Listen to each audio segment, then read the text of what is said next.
Welcome to UC Web Alibaba Top Talks, presenting this round of ET Rise Dialogues. Today's theme, as we all know, is unboxing entrepreneurship.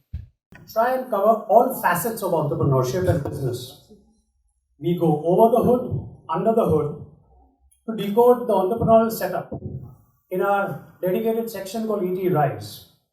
ET Rise on the ET.com website is where you'll find tales, narratives of what really clicks entrepreneurship, why funding communities chase entrepreneurs, and why you should learn a great deal about it. But then who do we talk to learn all of this? It's people like you in this room who will help us decode the entrepreneurial mantra. Many of you gathered here know more than me or more than some of us put together what it takes to put up together, run and scale an entrepreneurial setup. There are multiple approaches for a venture that one sets up. Some believe in first and foremost making a business plan, a PowerPoint, collecting funding, then build a team and then scale and run it. Some just believe in quietly making a plan, putting together a team, run it, show the proof of concept, and then go about chasing valuations and funding. Each one to his own. They have the legitimate right and respect that they gain from this community that they so serve. Startups is the fancy word today we know. The other name for it is entrepreneurship, which has been around in India and India's setup much before even our independence. The Tatas, the Birlas, the Khaitan, the Munjals, they're all original startup families or startup people. Much before India's independence, some came about after India's independence. They all set up something or the other and ran with funding, without funding. They figured out how to do it all. But continuing the legacy of entrepreneurship is where the Bansals came in, the Mukherjees of Flyme Road came in, the Tandons, the Chawlas sitting in this room came in. Because what is continuously running across the Indian spirit is the spirit of entrepreneurship. You all are a beacon of the never say die entrepreneurship spirit that keeps India going. You'll fail, you'll go down, but then you'll pick up and run again. Because you refuse to let go of your dreams. It's that resolute spirit that needs to be decoded, we believe, at ET Rise Dialogues. We want to learn from you all why you wouldn't ever want to give up or let go of your dreams. Challenges you will face, but you'll chin up to them and then march ahead. But how does one do that? Why does one do that? Or for that matter, time and time again, one does that. It is that we want to learn from you. And that's what exactly my colleague Pran here, in a conversation with you, will try and unbox from your own each little secret box of entrepreneurship. But before we begin that session, I'd like to invite UC Web's Achilles to share his vision and his views on entrepreneurship, scaling, and how do you set up a venture like that. Over to you, please. I'm delighted to welcome you to the Top Talk Roundtable. It's an honor to interact with you and your element industry members. As a company that aims to last for 102 years, Alibaba's mission is to promote ease of business everywhere.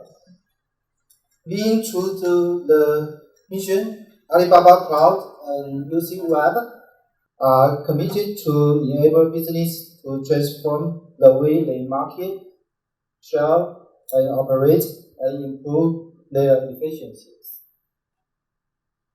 UC has become the world's number one third-party mobile browser, sold 1.1 billion installs in overseas markets. UC has been operating in India for over 10 years. and half of our global users are from India. We have always worked with our partners to create a more prosperous Indian internet market. We continue to innovate and hope to cooperate with all partners in a win-win model to improve the business closed loop. There's no doubt that along with our partners, UC has built trust among its users here in India as well. So today is a coincidence that today is November 11, the most important day for Alibaba. It's the day of the biggest global shopping festival, Double 11. Consumers from all over the world can shop on Alibaba's platform to get the great deals and discounts. As you see, it's one of the biggest products in Alibaba's portfolio. It's our third year of participating in this event in India. This year, UC has partnered with PTM to offer the UC Double 11 Shopping Festival to its users. The partnership is part of our endeavor to support and promote online shopping in India and enable our users to fulfill all their digital needs on a single platform. I'm excited at this opportunity to engage with all of you and understand how Alibaba and UC can help you to accelerate your growth. I look forward to some interesting industry insights from your end and to make this event a success. So with this, I welcome you again. Thank you. Stagnation is not a must. Growth is one of the primary parameters a company is judged by. After all, why should a business want to continue at the same level for an extended period of time? Scaling up or growing is therefore essential. At the same time, care must be taken to avoid aimless growth. To discuss this and more, we have this panel discussion on challenges of scaling and scaling in an entrepreneurial setup. First up on stage, I would like to invite Prashant Singhal. He's the founder of 1MT. Next up is Nilesh Kothari, co-founder, Trifecta.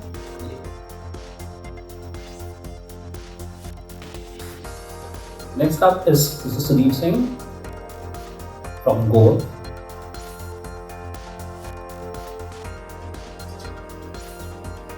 Next, Ritesh Malik, founder of Innovate. Rajiv Chawla, chairman, IMSME and Gerard Football Company.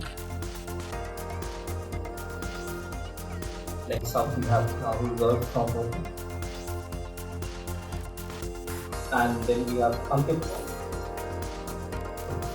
country lead monetization strategy at UCI.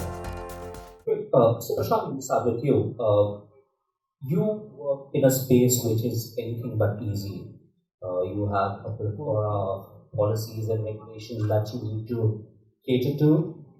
Does that add a level of another challenge for an entrepreneur? Yeah, I think innovating in a regulated sector throws up its own challenges. And I think the biggest challenge is actually more in attracting and giving the confidence to your team that you're actually going to prevail and you're doing the right thing. Because a lot of misinformation gets spread, a lot of doubts get created, people are worried how the regulatory winds will move. So I think keeping everyone aligned, informed, and excited about what we are building is an added challenge. And of course the other thing is when 20-25% of the time is spent dealing with regulatory stuff, that just does put a lot of additional pressure on how much you can focus on the business at times. So I think it does have those aspects. So especially in the initial stages, but very soon it becomes a part of the game, and in fact, it makes the organization stronger.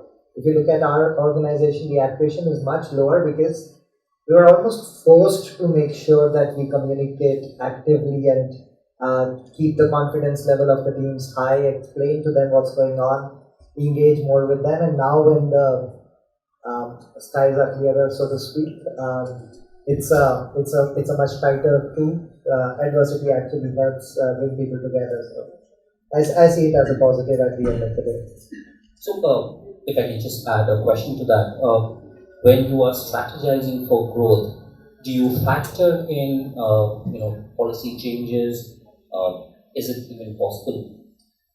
So I think it's important to be ahead of the curve, to be informed, know what's coming. So we engage very actively with the regulator so that there are as few surprises as possible. So it's almost in the job description to be in touch with the regulators and the ecosystem and the powers that be on what's the thought process, how are they thinking about it, because you really don't want to be negatively surprised with those things. So I think we've done recently been engaged. So before things are moving, we are a part of the consultative process with the government, with the regulator, and as a result, one, you have enough of an opportunity to put your view across and present the right ways to solve some of the problems that the regulator is looking to solve for. And secondly, you have a heads up, what you need to be ready for. Nilesh, if I can come to you a second, you have a relatively new business, and you also work with new businesses. What are the kind of learnings that you've had, both from running your own company, plus interacting with entrepreneurs who are starting up and have new small businesses? What are the kind of learnings that you've picked up? Thanks. We started about 5 years ago with a vision to build a specialized bank focused on providing financial services to clients. And in some sense, we pioneered the asset classes. In our own business, people hadn't heard of that someone can actually pay for sometimes. These are asset light, these are high growth. We might not have any comparables. In most cases, and so for us the challenge was how do you coach, whether it was venture capitalists, founders, investors, regulators, that one could actually do something like this. And I think we've gone through like maybe 500,000 meetings over the last few years, and today we can proudly say that venture debt transaction is as famously announced in the newspapers as venture capital. But that said, one of the questions you asked Prashant is about the regulatory environment. To understand, startups are constantly innovating. They're trying to do things that have never been done before. They're trying to question status quo. They're disrupting, old ways of doing business. And regulation always plays catch up. And so a lot of times, founders have to work with the regulators, make sure they understand nuances of what they're trying to do, how it's going to help create employment, help the customer, businesses, and so on and so forth. And so equally, we had to work very closely with the regulators, whether it is Ministry of Finance, Ministry of Commerce, SEBI, RBI, and so on and so forth, and try to come up with a set of regulation that can enable a bank like this to be built. So yeah, I mean it's been a very interesting journey. But equally, as a tech provider, we largely focus on growth stage companies. And so, of the 55 odd companies that we supported today, almost 75-80% of them are growth stage companies. And so we've had the advantage of working very closely with some great founders. We've had the opportunity to interact with lots of them, and clearly, one of the things we focus on is what's the problem that we're trying to solve, and is it a real problem, and is it a solution that is made for India? Equally, the quality of the leadership, the focus on trying to get the product market fit, and so on and so forth. So,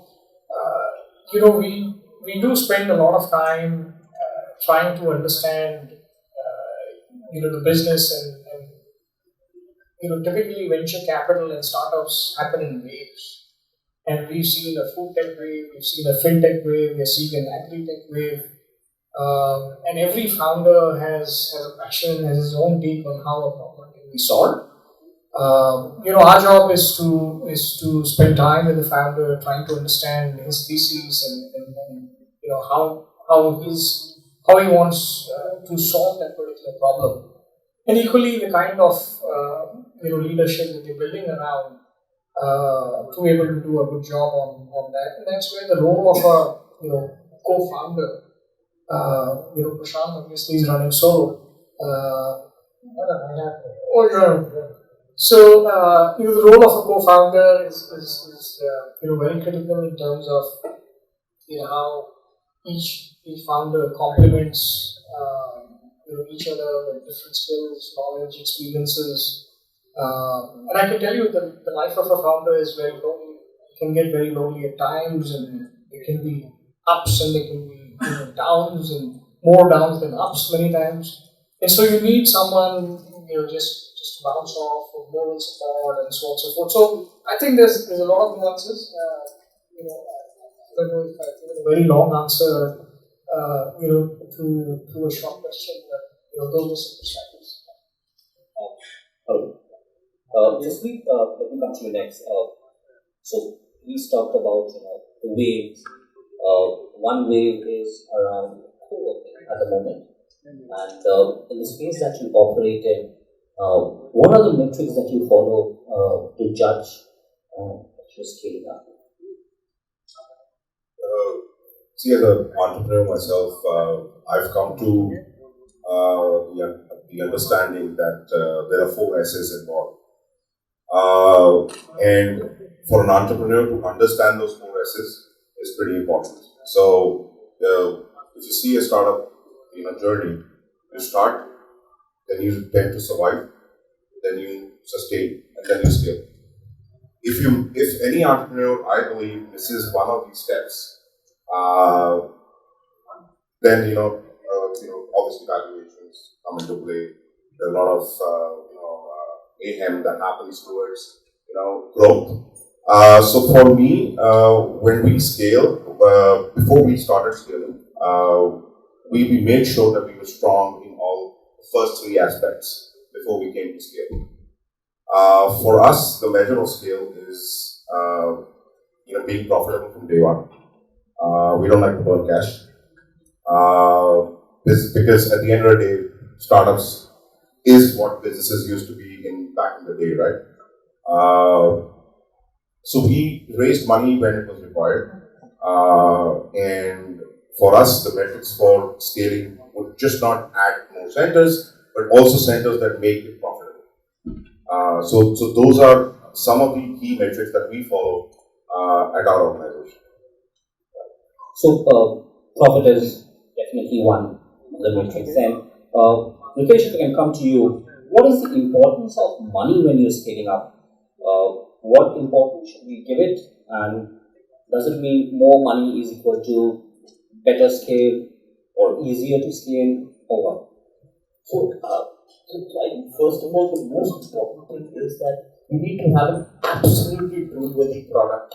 Great companies are always built on great product. You build so I always say so scale is important, but scale is very easy. The most so product is one, and then you keep on adding zeros. If you don't have that one, then zeros have no value. The whole idea is that build a product which has the ability at unit level to throw cash, at least at unit level.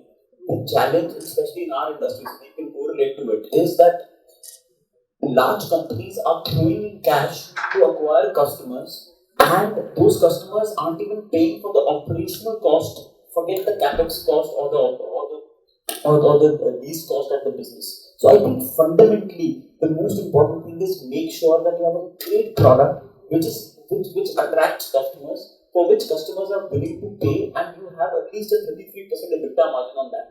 Post that, obviously, I think scale is very important, and without scale, it becomes a lifestyle business. That actually has no value. So I believe that even for Innovate, we partnered with Oyo and SoftBank. The only reason was that we wanted to, we were seeing that we were losing the top 5 title, and then we realized that we need capital for the same. In my entire journey, I've raised close to $500 million in equity, and that too from I went to each and every VC, and they said, no, we can't give you capital.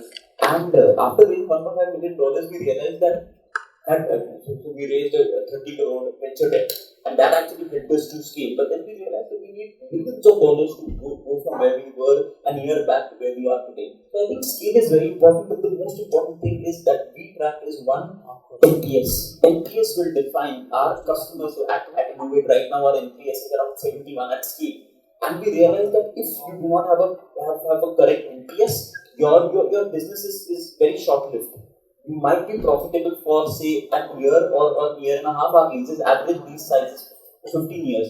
We need to have customers should be in awe of what we are building. And second, which is very important, is at unit level. We focus, so we take a lot of time when we enter into a city. For example, Hyderabad. Our focus is for the first year, we will just have one center. We learn the market. And second year, we'll have 10 centers. Because knowledge is on that first center. We talk to our customers, we go into the depth on which levels we are failing. And we do fail because new centers, new cities have their different scenarios. So we learn all of that, and then we push a lot of petrol to actually go and expand. Charles, when it comes to you next, yours is a completely different industry, you're in the manufacturing space. So, what are some of the top 2 challenges, if I can put it that way, that you guys face when it comes to scaling up? I think the challenges of every entrepreneur are the same. So, if you ask me to, typically in manufacturing we make a fishbone diagram: man, machine, material, method. So, any challenge or any problem we face, we go through this fishbone diagram. So, if I divide this into 2 categories, one is the man, and the other is the machine, material, and method. So, machine, material, and method I'll give to resources. That is one challenge, how to raise resources. Now, it could be venture debt for them, it could be equity for them, it could be fundraising for startups, and same goes for us. The question of resources, putting up infrastructure, especially in manufacturing, you have to have at least one basic size of infrastructure to cater to any client or an area, whether you're in a supply chain of an automobile company as a tier 1 or tier 2, or you are introducing your own products to the world, or you're exporting. So there is a minimum size and minimum standard that a manufacturing setup has to look at. So resources, of course, is very, very good. Second, very important, and I wonder why no one has mentioned, maybe they are masters, is the man, the team.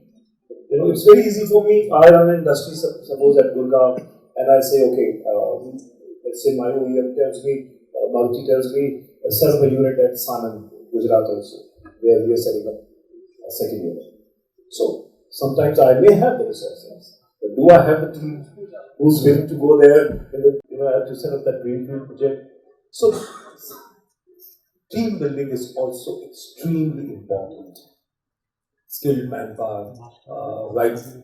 Buying technology is one, but then setting it up, making sure that it runs on day-to-day basis, and with people right from the maintenance to catering to the customer, local demand, then repair, maintenance, raw material management, inventory management, a lot of things. So I think these are the two major challenges. In the man side, I'll not just throw it on the operations people or my CEOs or managers. One can engage with them. I would also say the entrepreneur himself, because sometimes there is no second generation coming and taking charge. And in manufacturing, every day I come across cases where industries are closing down because the next generation decides to, start some other venture, a startup or something else, another technology-based venture. And second is, somehow the partnerships in this arena have not yet been very open. Traditionally, manufacturing has always been a closed family thing, single entrepreneur oriented, and that entrepreneur would take time to scale up. So I think some of these challenges are common, but since you specifically asked, I believe resources and the man management, the skill that is. So this is extremely important because scalability. Let me just give you another example. I know someone who's making metal detectors. Now it's a manufacturing unit for him. He's making metal detectors. Now he has to scale up. He now wants to go online, and suppose he goes online, then he gets suddenly no one knows how many orders he'll get next month. So the operational level scaling up, and then the online marketing. He should have the right skill for online marketing. If this skill is different than supplying in a supply chain to the Hero group or to Maruti or to an OEM. So it could be outside of the supply chain, the comfort zone. So, and similarly, exports, that is entirely different arena. And let me also mention that as a manufacturing entrepreneur, I am paid only for what I do right.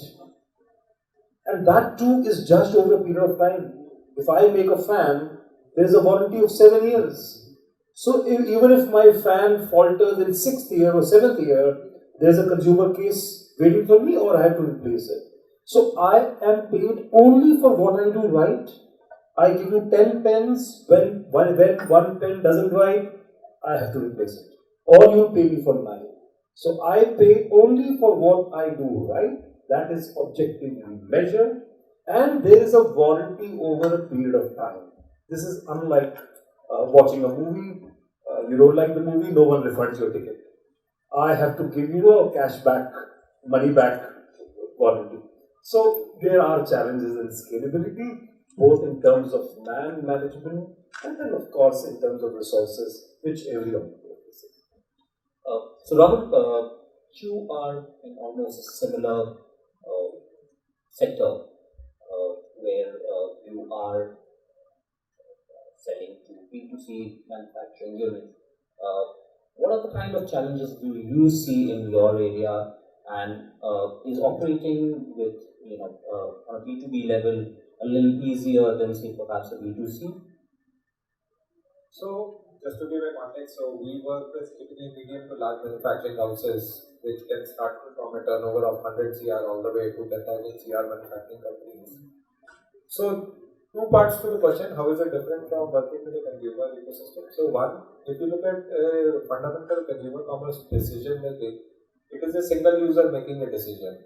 And typically those are smaller ticket decisions, right? You're making decisions for buying a t-shirt or mobile phone, and you're still making decisions which can be a couple of thousands to maybe a few tens of thousands.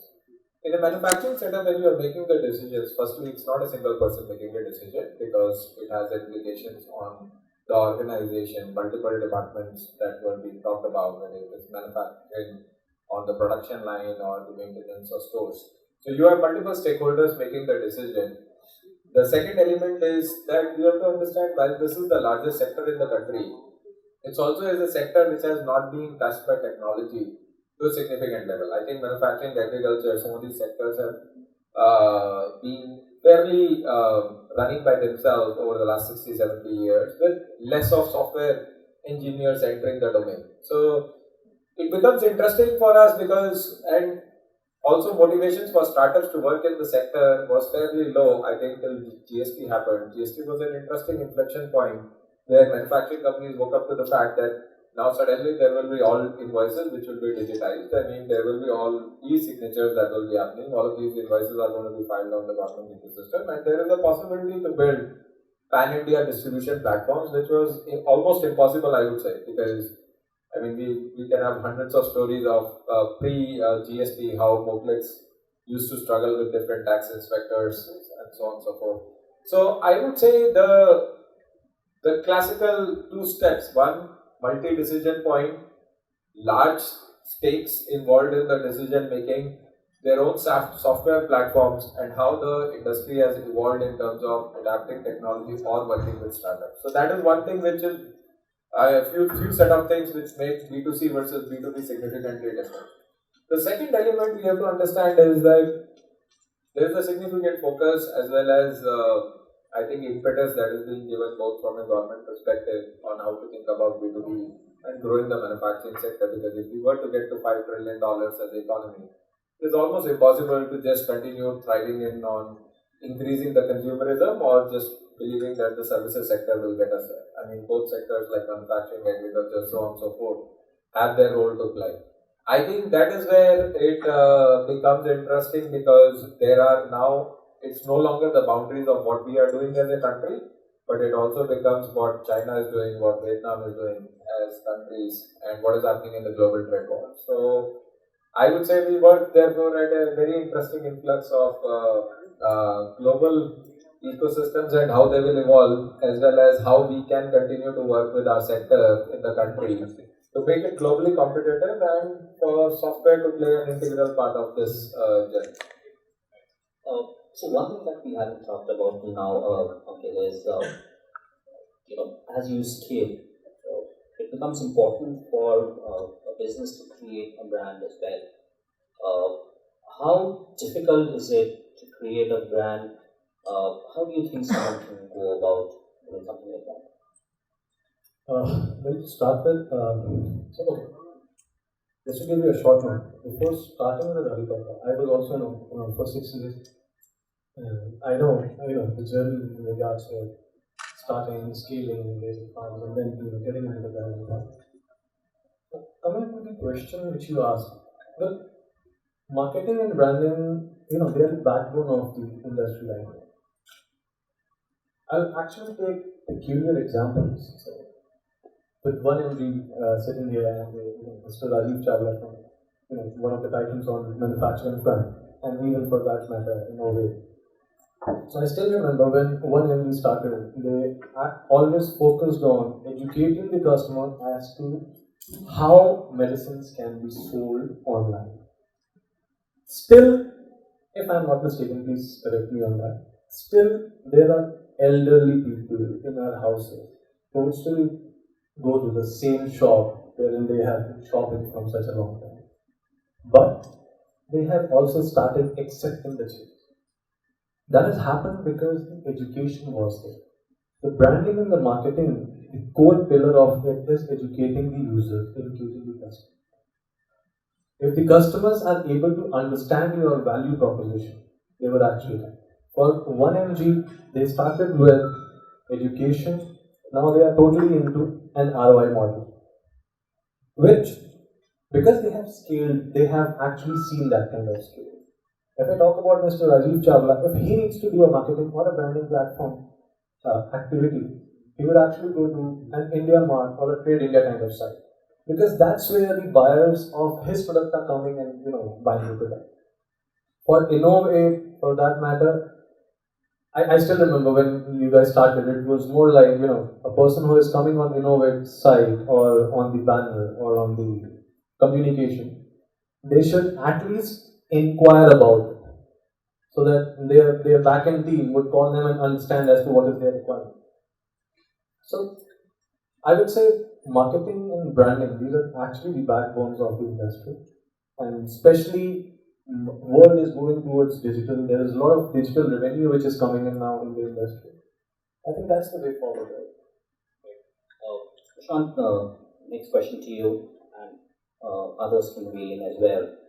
Uh, how much of scaling is replication? You have a business model that works, say, if not one NG or fast food chain, say in Delhi.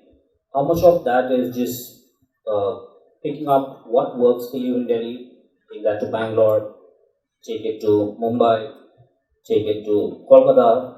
So, how much of scaling is replicating core business philosophy which works for you, and how much of that is not scaling? That's a good question.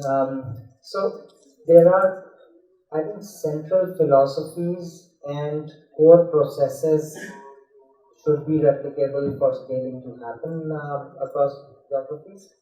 However, there needs to be, as a part of those processes, flexibility to cater to the local nuances if your business sees them in different parts of the country. So, I would say, for example, if you say take a 1 MG kind of, or let's go with the restaurant example.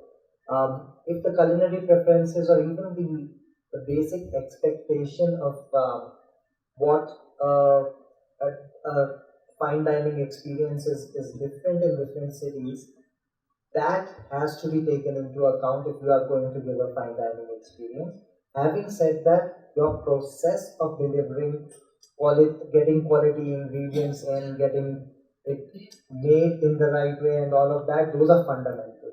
That has to be that, okay, we are very, very clear that we go with a Six Sigma around how we develop and deploy our offering. That offering should have baked in flexibility to cater to the market. Now, some sectors will have way more variability than others, and I think so. However, if I feel if the core philosophy is flexible, then it's almost impossible to scale. Then every location is for its own. So if you're creating scalable businesses, at least the fundamentals need to be scalable, and the I would say the nuances or the flexibility you need at the customer end needs to be built into that. Does that mean opening more centers in, say, Mumbai, Bangalore, of the model that worked in Delhi? Would that work? See, for our industry, it is 100% replicable, right?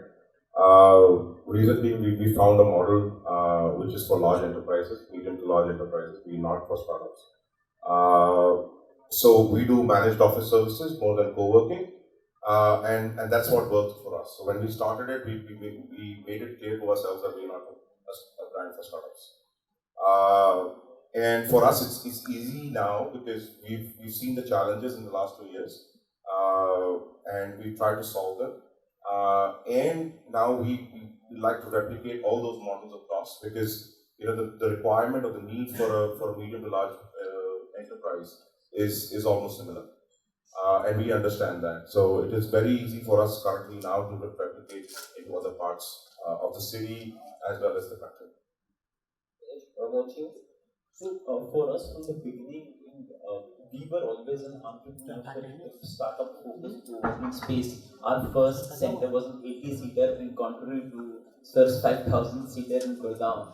And we had a very humble beginning, and our focus was that we will provide workspaces to anyone who wants to work, be it an NGO, freelancer, startup, up to the extent media companies, even governments. So for us, it's very, very, as Prashant sir rightly said, it's very city dependent. For example, we just launched last week Navi Mumbai. Now in Navi Mumbai, we realized we have a lot of small and medium enterprises.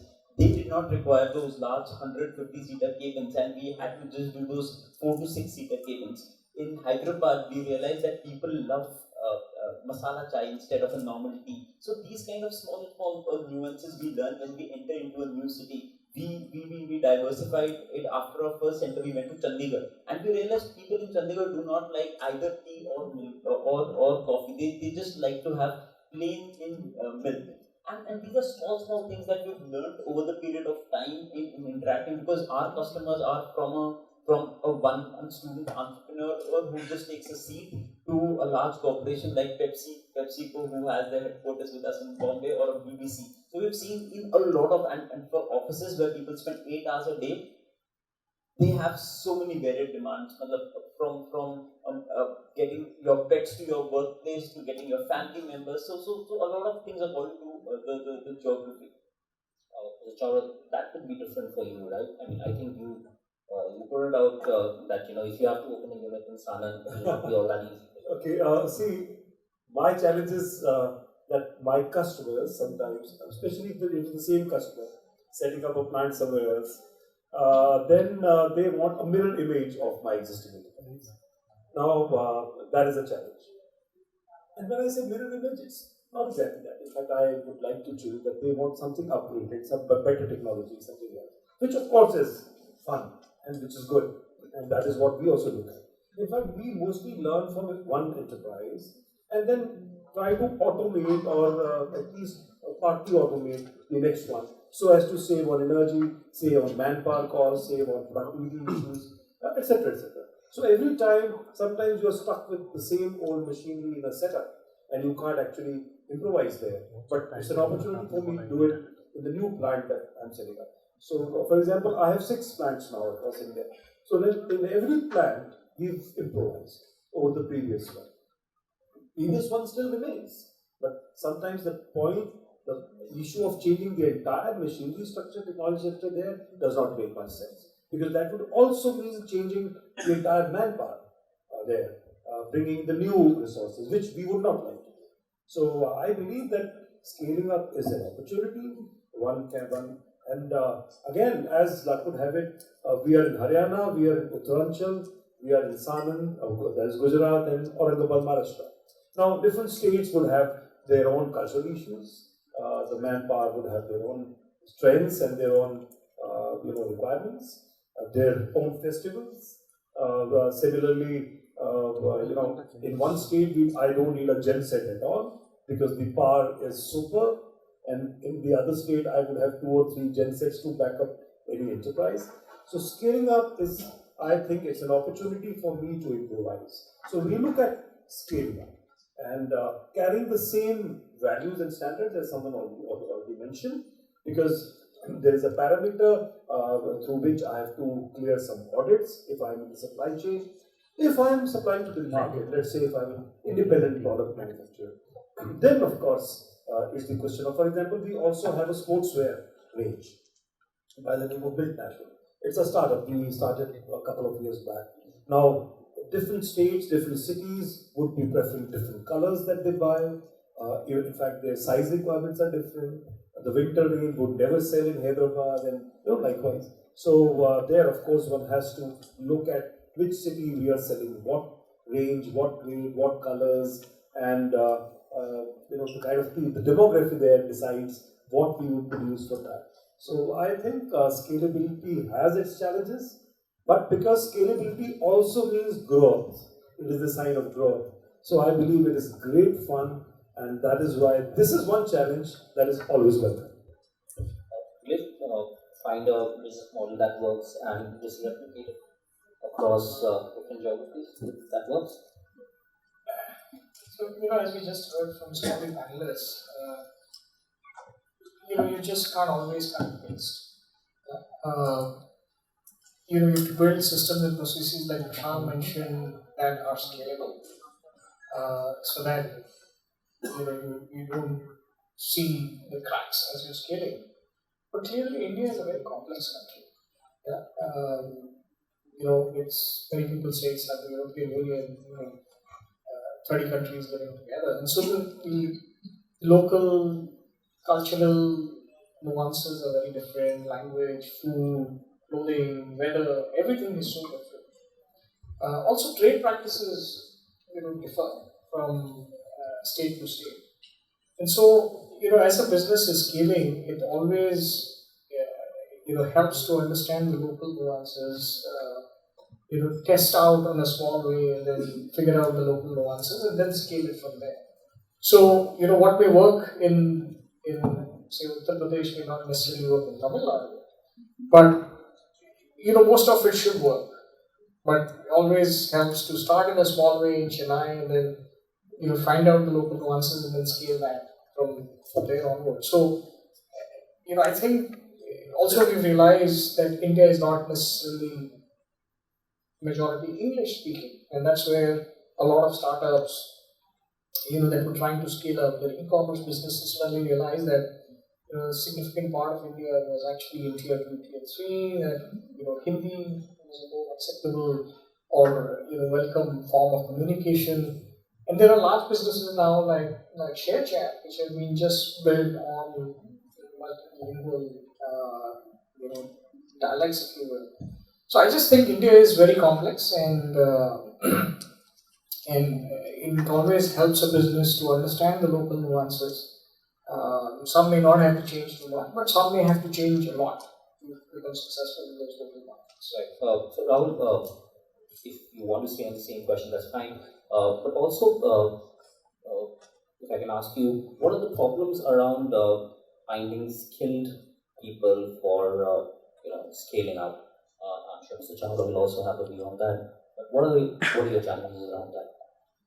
So I think Mr. Chandra was pointing out, man is a very important, man, woman, both are very, very important to scale up an organization.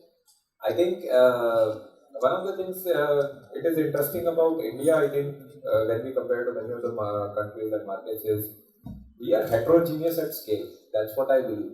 So we are firstly not very large as an economy. We are very small as an economy in the global context. But we are massively heterogeneous as an economy.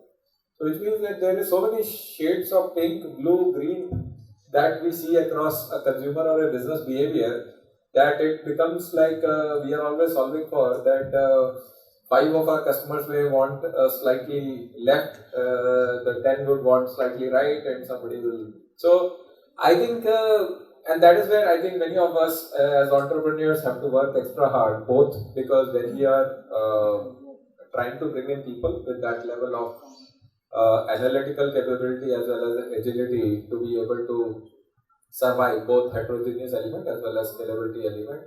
But the second and third dimension, we almost call it as PPT because it's people, process, technology. All three elements you need to synchronize and bring together to be able to scale. The one nuance which we found specifically for our industry was that I think many startups benefit from the fact that they sell to millennials or people in their 20s and 30s, right? We sell and work with industry which has, I think 40 is like the young age in that industry, right? When we talk to people. I just turned 40, so I'm still the youngest guy in the room in many of the conversations. So when you're selling to those people and there are multiple people in decision making, not as much touched by technology, there is a inherent a different war on credibility, the knowledge and skill for them. And it's interesting, exciting because there is never a dull day in terms of number of things that you have to solve. Okay, your experience when you were doing a startup, when you were an entrepreneur, getting skilled people difficult? Well, I have two dimensions. To start with, I'm the youngest one. Yes, it is difficult because being an entrepreneur and starting a technology company almost 6 years back, at that point of time, people were hesitant in regards to getting into the organization because you have to have funding to get people on board. Fortunately, we had at that point of time. And yes, we were able to scale, and the company is still running and they are doing pretty well. However, I also need to point out on the, we actually talked about the vernacular part as to different states and different, tastes and all. So that's what actually we have done. When I stand from the point of view that I'm a UC representative, an Alibaba UC representative, I would say that that's how we have actually differentiated us in the Indian market. So you see today, we are one of the largest browsers in India. And we look at almost 80% of our audience coming from tier 2 and tier 3 market. So that actually talks a lot about as to people in the market which is non-metro have started accepting the technology. They have started adapting the taste of people which is in metro. And just to give everyone an idea, I'm sure we all have an idea, but the kind of aspirations tier 2, tier 3 market and people living there have is way, way bigger than what metro guys can have. So I look at it from a point of view wherein getting people is hard because obviously you have to do 10 rounds of interview to get a person who is eligible to get a job or to work with you. However, reaching out to those people is also as difficult. You know, vernacular, we call it vernacular, we call it, regional, we call it, there are many names to it. But then again, what happens is, when you're reaching out to these people, you have to reach out with the right frame of mind, right knowledge sharing, and then only those people get interested in it. So that's my take. Mr. Charlotte, since we're running out of time, very quickly on the same the skilling part of it, how difficult is it for your industry? Okay, see, again, the challenges are similar.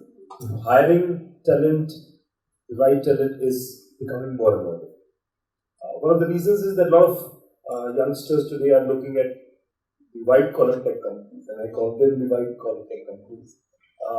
That as in, and becoming a psychologist, they want to work there, not here.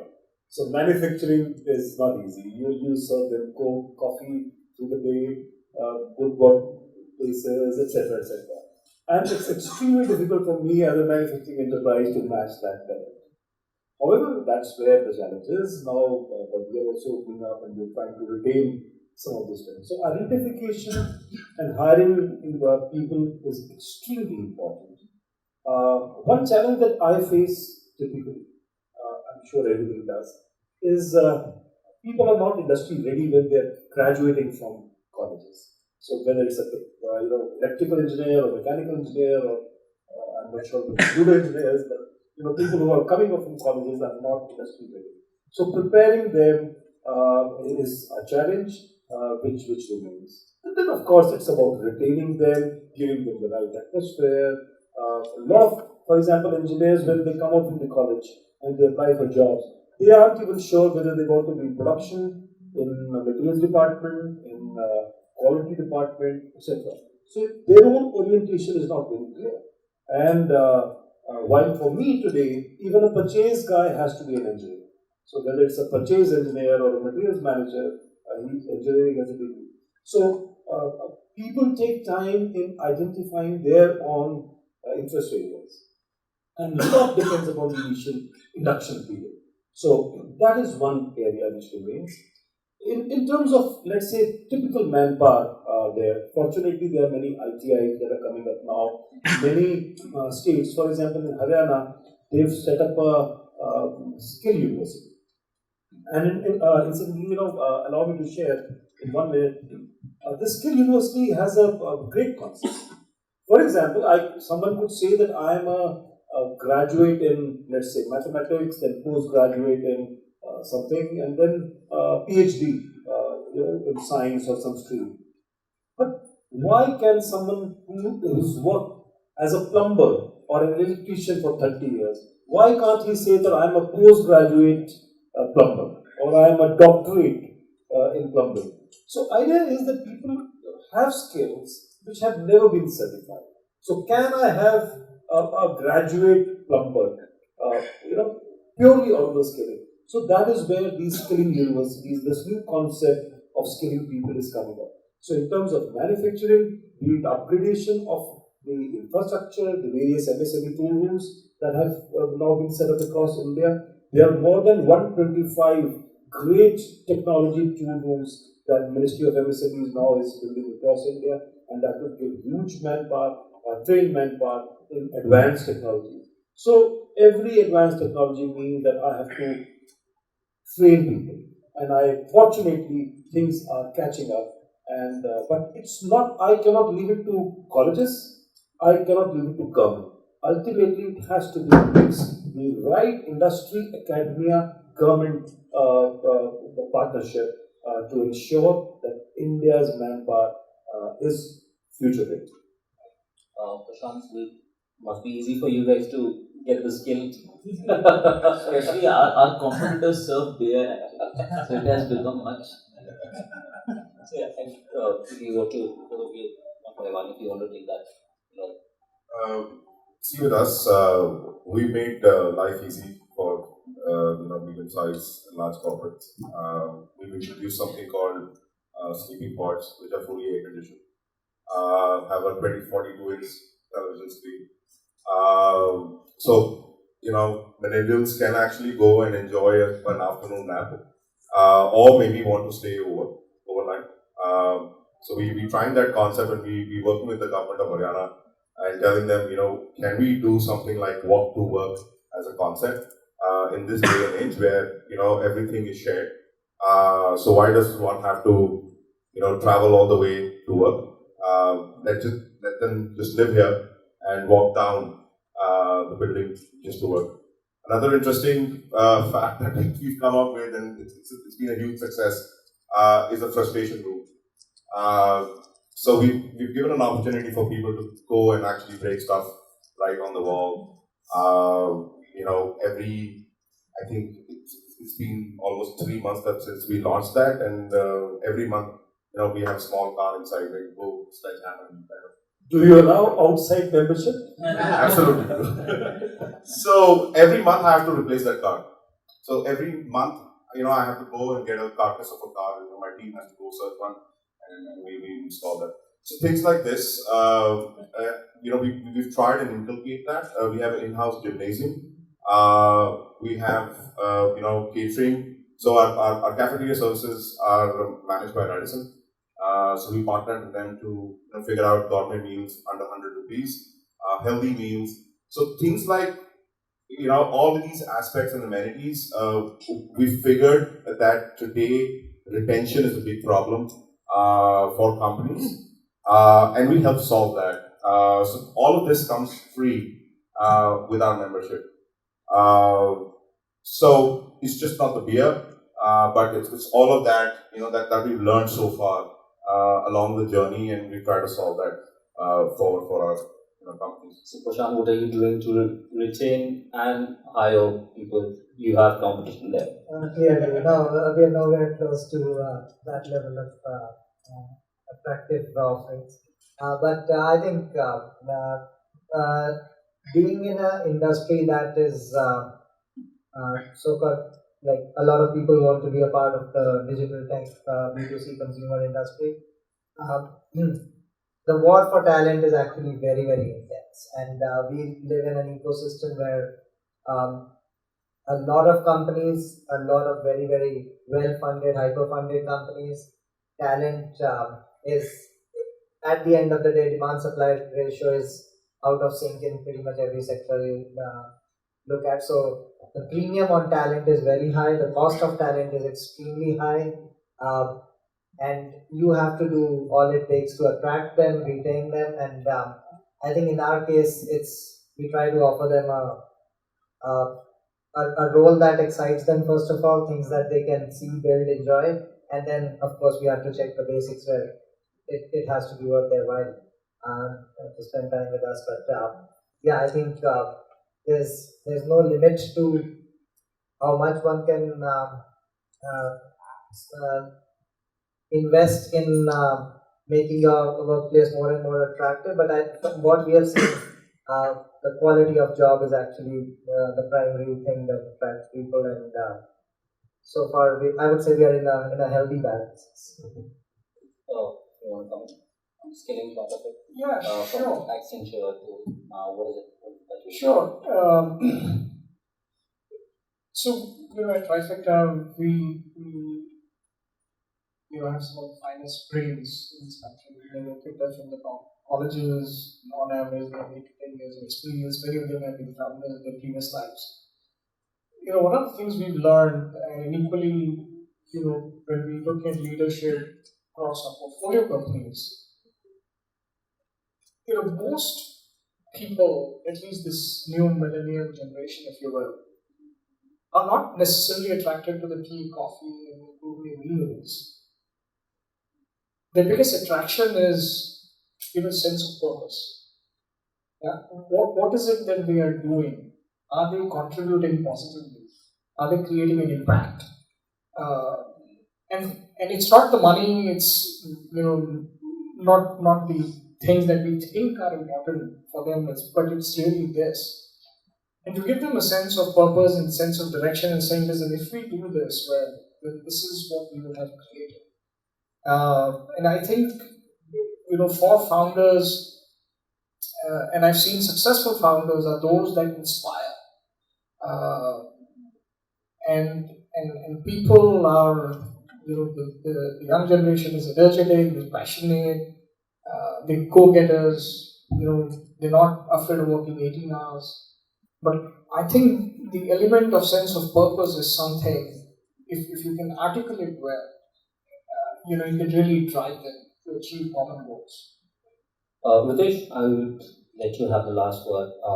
So I completely agree with sir. I think the most important thing is culture. You need to be absolutely crystal clear of the culture that you are building. And I feel the education system in our country has let us down. I'm a medical doctor.